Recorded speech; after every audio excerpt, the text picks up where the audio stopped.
Hello guys! Hello! Para to sa lahat ng Gemini.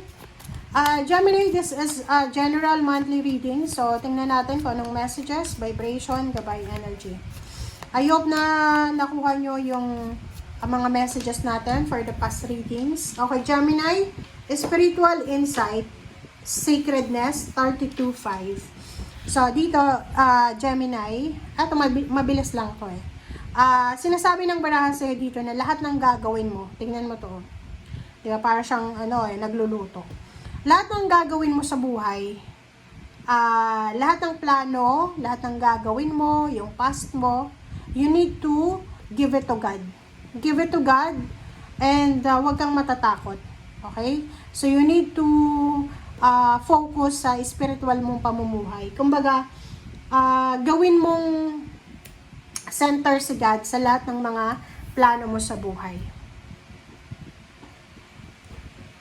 Okay. Second deck tayo.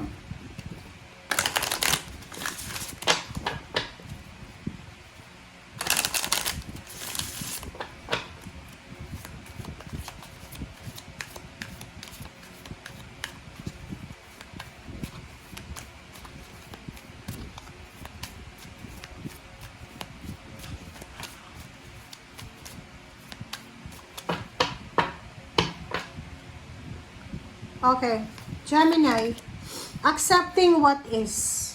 Diba? So, sinasabi ng baraha, kailangan mong tanggapin kung ano ang nangyayari sa buhay mo sa ngayon. Tanggapin mo yung mga blessings mo, tanggapin mo yung mga mistakes and failures mo. Just accept it. Okay? Parang ano to? Letting go. Parang ganun. Letting go, just let go mo lang kung ano yung nangyayari. Wag mong kontrahin yung galaw ng mundo or yung pagtadhana mo, parang ganun. So, just go with the flow lang. Yan. Ibigay mo sa Panginoon. Okay? Ibigay mo, pahala ng Panginoon. Humingi ka ng divine intervention sa lahat ng decision, sa lahat ng plano mo sa buhay. Okay, first two cards tayo, Ace of Cups and the Star. Wow! Gemini, congratulations kasi starting this month of August, maybe by the end of July, sinasabi ng baraha sa'yo dito na isang napakagandang balita about your dreams. Yung parang feeling mo, abot kamay mo na yung pangarap mo. Konting-konti na lang. Parang sinasabi mo, konting tiis na lang, malapit na.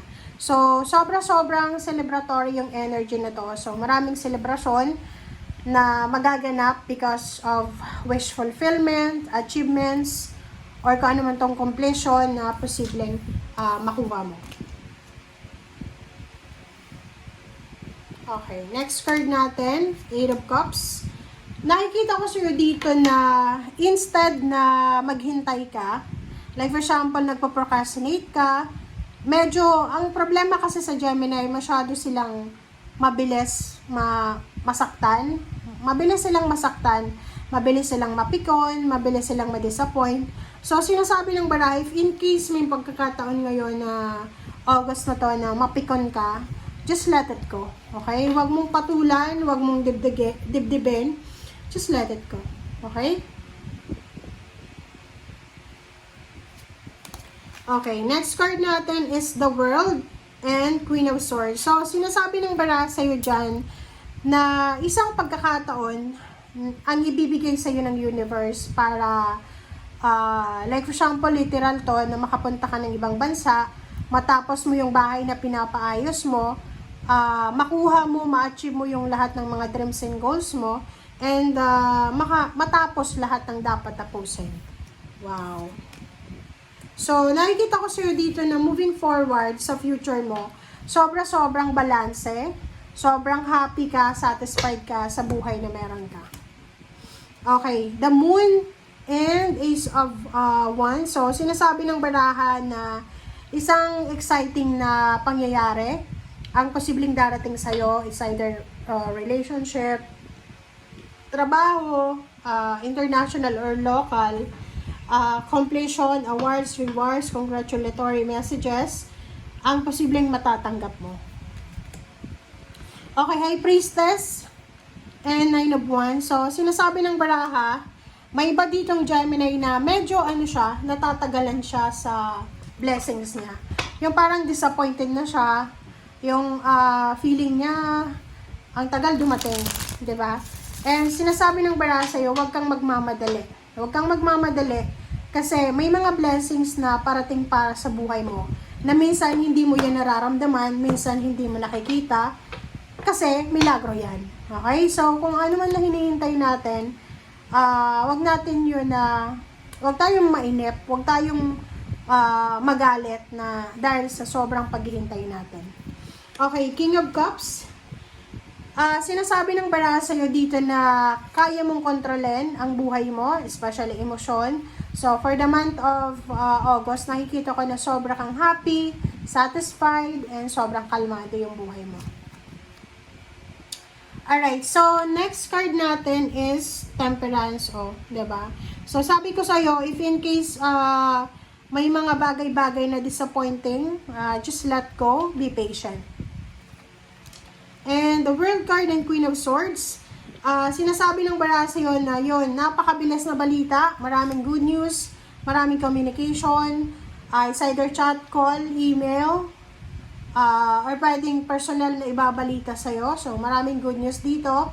Maybe this is the katuparan ng pangarap mo sa buhay. So, nakikita ko rin sa'yo dito na kung single ka na Gemini, lalo na babae, isa sa mga rason kung bakit ka excited ngayong buwan na to because of love life.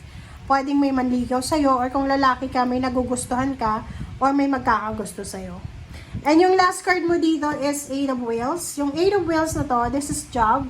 So, nakikita ko sa'yo dito, maybe sobrang inip ka na sa trabaho mo or kung unemployed ka or nag-a-apply ka ng trabaho, sobrang yung parang ang tagal mo nang nag-a-apply pero wala pa rin tumatanggap sa'yo. Or maybe sa trabaho, gusto mo nang ma-promote or gusto mo nang ma-assign sa ibang bansa pero wala pa rin nangyayari. So, instead na mapagod ka, maging negative ka, sinasabi ng High Priestess na makinig ka sa sinasabi ng intuition mo. And High Priestess is hidden siya, nakatago siya. So, hindi ibig sabihin na walang nangyayari sa buhay mo ngayon, ay wala na talagang nangyayari. Kasi minsan, may mga hidden blessings tayo sa paligid natin na hindi natin nakikita kasi hidden siya. And makikita lang natin siya sa tamang panahon. Parang ganon.